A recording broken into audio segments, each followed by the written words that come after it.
One of the most remote cities in America, Anchorage, Alaska. September 6th, 2019.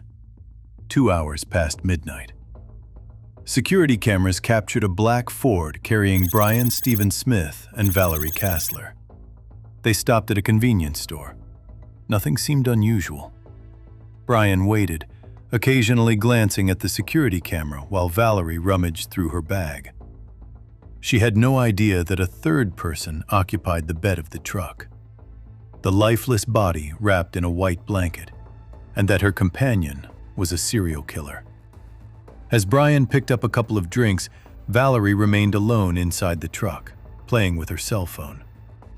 When the phone slipped from her hands, she fumbled in the darkness to find it, only to realize it was Brian's. Later, she discovered several folders on the device. One folder in particular contained disturbing videos and recordings of Brian committing murder. That footage became the single thread that would unravel the path of his crimes. This is the story of Brian Stephen Smith, a serial killer seemingly discovered by accident. We will share the evidence that ultimately led investigators to uncover the truth behind his cold-blooded murders and the missing persons cases he left in his wake. After a long day of work in Anchorage, 48-year-old Brian Smith decided to take a drive around town. He headed out that rainy night and drove toward Gamble Street behind a grocery store. He found 52-year-old Valerie Kassler. She was homeless and lived in a tent in nearby woods.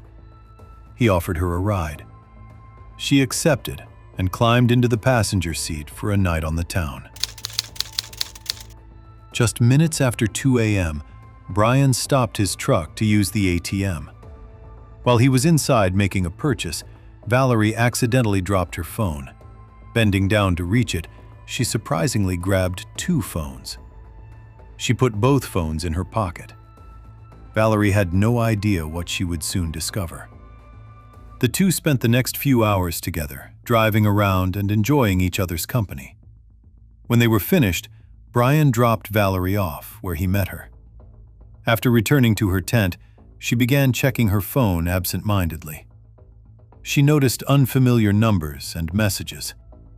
That's when she realized this wasn't her phone. It was Brian's. Curiously scrolling through, she noticed one strange folder labeled Homicide, Marriott Hotel, Midtown Anchorage. What she found there was pure brutality. Dozens of videos and images, each depicting similar acts of cruelty and sadistic behavior. In one video, a woman was lying on the floor inside a hotel room while Brian stepped on her throat, narrating deranged dialogue as he did so. You die. Sadly, in my movies, everyone dies. Realizing what she had discovered, she was terrified. Valerie hid in the woods for days. She could barely move, thinking that she could be next. Eventually, she decided to transfer everything to an SD card to turn into the police. Detectives spent hours examining the footage and searching for clues. The content was shocking, even for the most seasoned officers. They had come face to face with pure evil. One image from the SD card showed a timestamp and the victim in the back of a pickup truck. Digital forensics placed the pictures at a remote location near mile 108 on the Seward Highway.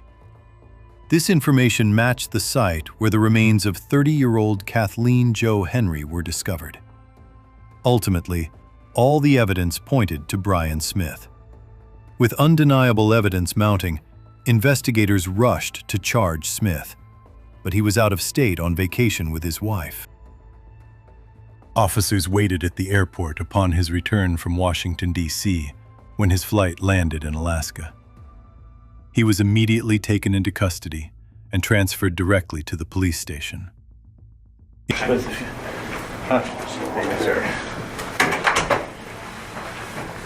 Mr. Smith, I'm Detective Lee, the Anchorage Police Department. I just want to show you my badge, Yeah. my ID, so you know who you're talking to. This is Detective Bell, my partner.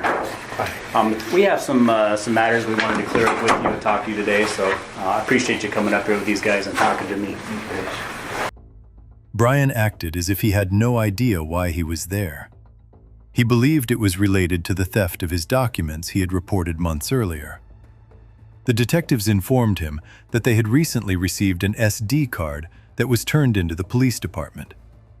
Hearing this, Brian paused for a moment, turned in his chair, averted his gaze, and then began to speak. Clear signs of anxiety and discomfort. He explained that he owned a GoPro, which he used to record his camping trips in the wild, along with his other outdoor hobbies. As the interrogation continued, Brian's story began to shift. At first, he denied everything. Later, he claimed that 2 years earlier he had picked up a girl or two, but couldn't remember details. At that point, the detectives left the room to reassess their strategy and observe him. Minutes later, they presented him with photos from the SD card images of a hotel room. Time-stamped evidence and shots matching his truck shoes and the victim's body, all pointing to the same man. They have a time and date stamp, so the photographs are time and date stamped. So they basically, the photographs, time and date stamp matched at the time that you were at that hotel room. Okay. So that's how this SD card has led me to you. After about 30 to 40 minutes of interrogation, Detective Lee confidently stated that he was certain the voice in the videos belonged to Brian. They played his voice cornered. Like an angle, like an action shot. You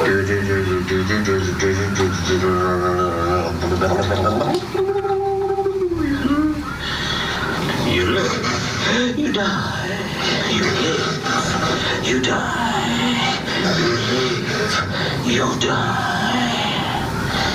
Sadly, in my movies, everyone dies. I get the Oscar. Goes once for yes, goes twice for no. Oh geez, there was two gasps. But you're resisting me. Okay. So here's the throat, here's the hair, here's the string I've got. I've already got a string going. Okay, I'm gonna pull the string quickly.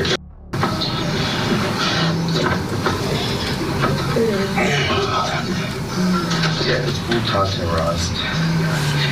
Just put your face forward, you stupid. Do people have to be taught how to die these days? After 120,000 years of evolution, we haven't learned to die. Huh? I don't have time for you. I'm drinking time. I've got a bottle of whiskey still to go through, and it's already like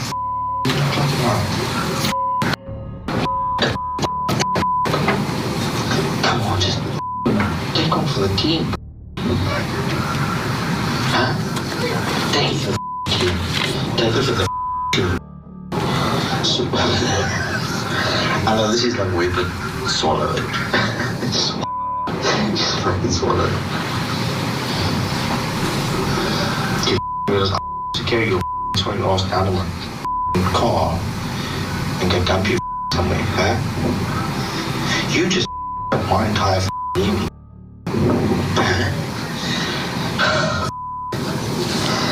Just finish, please. I'm tired. I need to go on straight and narrow.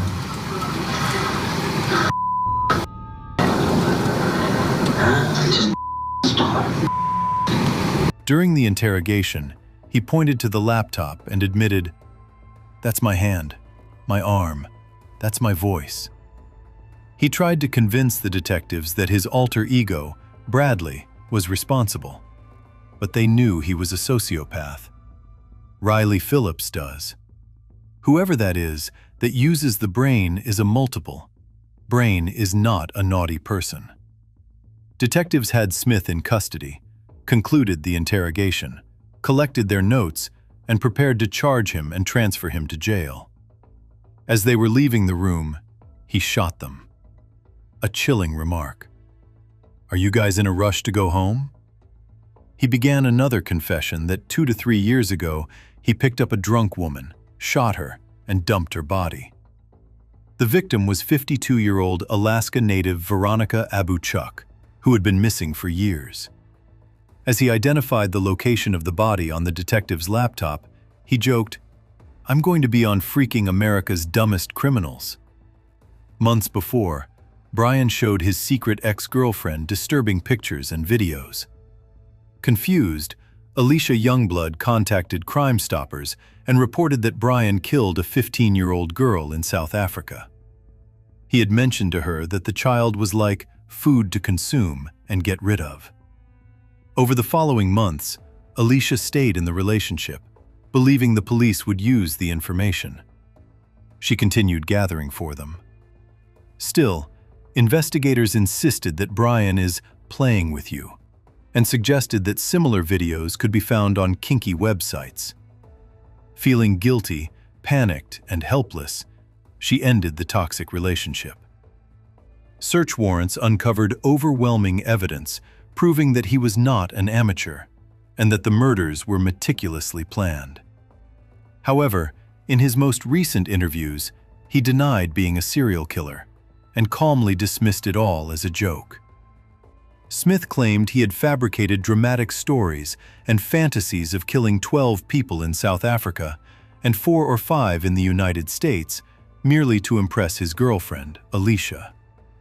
She tragically died by suicide under suspicious circumstances and was not able to testify in court against Smith.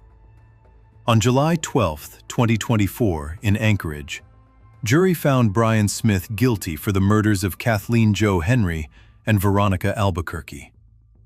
He was sentenced to 226 years in prison. If you like our content and want to see more videos like this, make sure to subscribe to our channel by clicking the subscribe button below.